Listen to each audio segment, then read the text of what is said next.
really appreciated your presentation at annual conference this year. It was refreshing, and it was a great perspective. So as I was thinking through that, I was thinking, what are some boxes that churches either intentionally or unintentionally might put young adults in?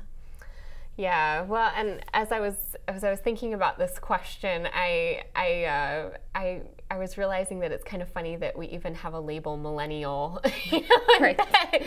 because I think inherently millennials want to reject that label, Right. even.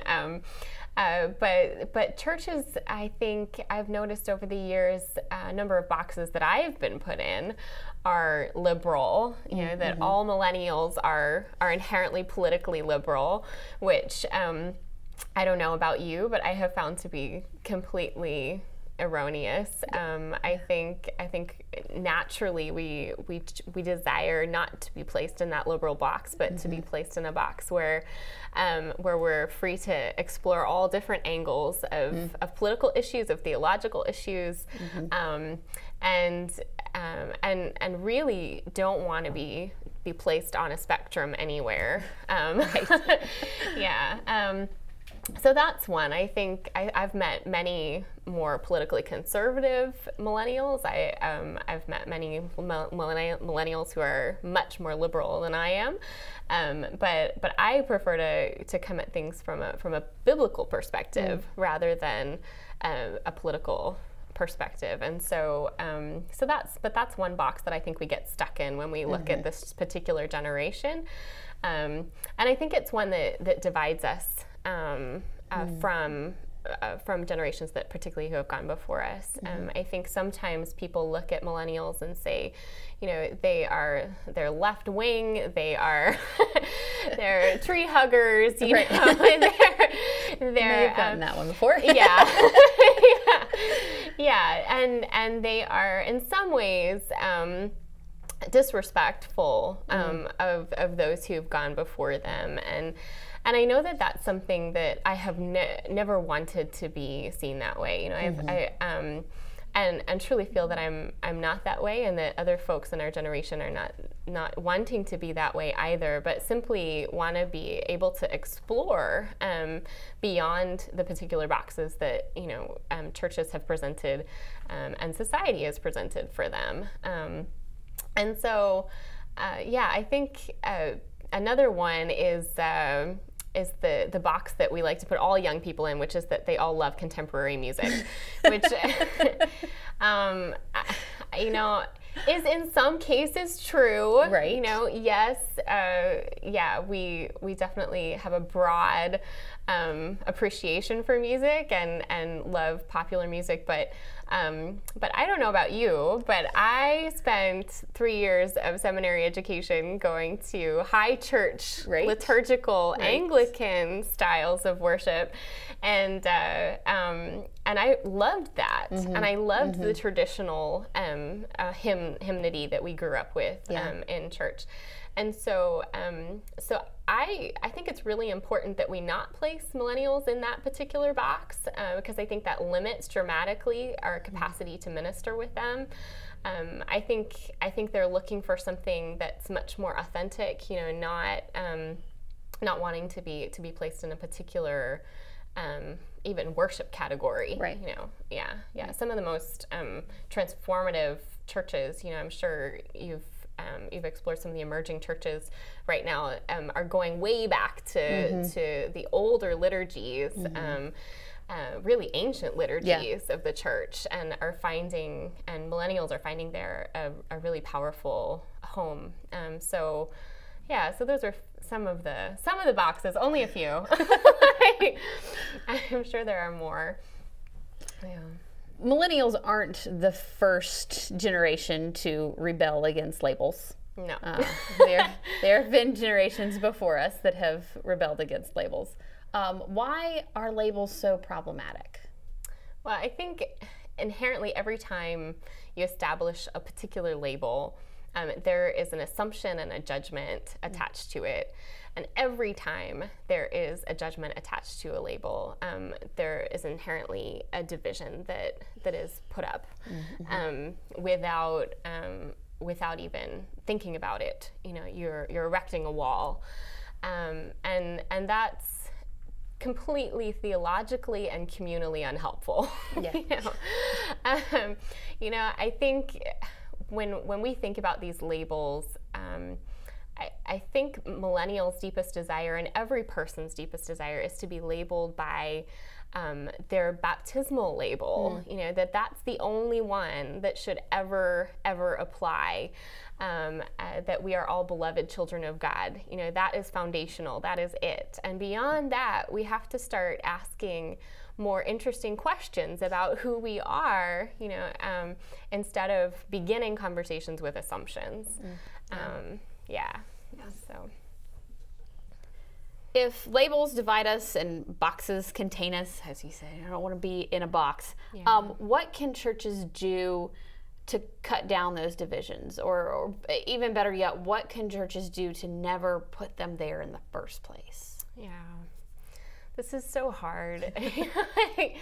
This is so hard because it gets to the very basics of human interaction, you know, in terms of developing holy conversation, you know, which is obviously one of the most brilliant parts of our Wesleyan heritage.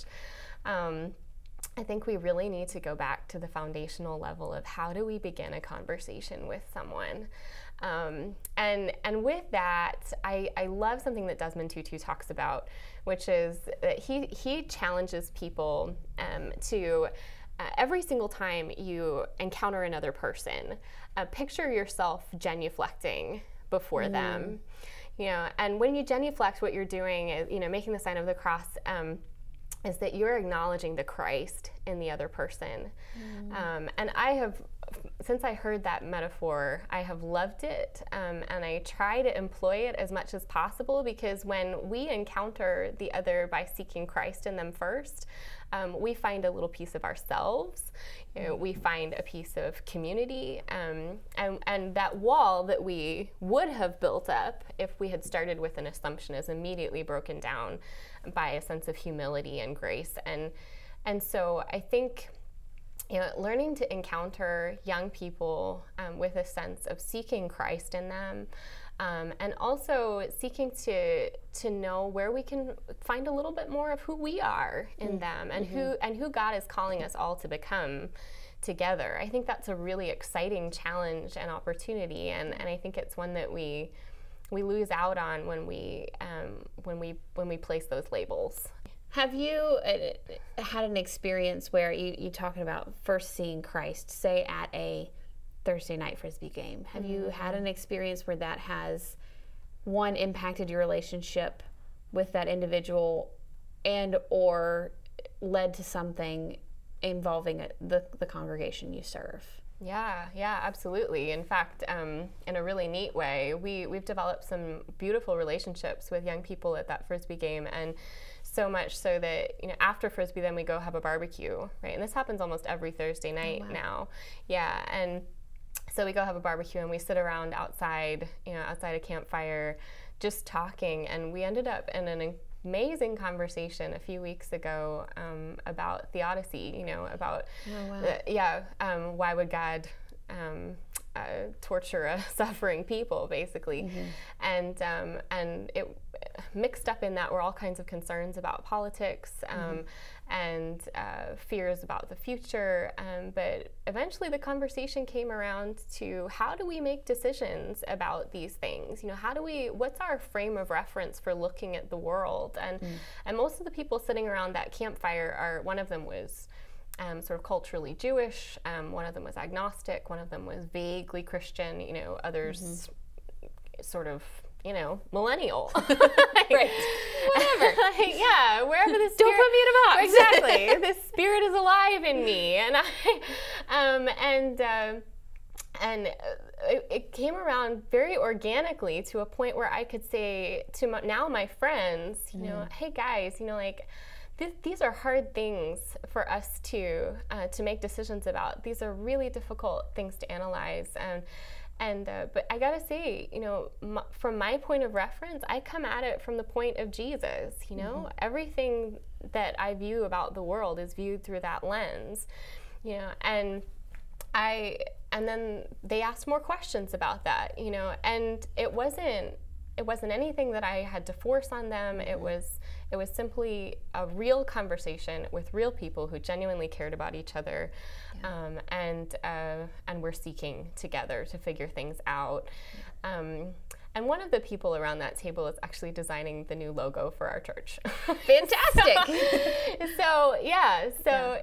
It's been a neat sort of evolution of relationship. It's not Anna, the pastor, coming in and saying, this is what we believe, but I hear your concern and this is where I stand, and I invite you to come be a part of where I'm standing and come stand with me. Yeah, exactly. And I will walk with you from wherever you are.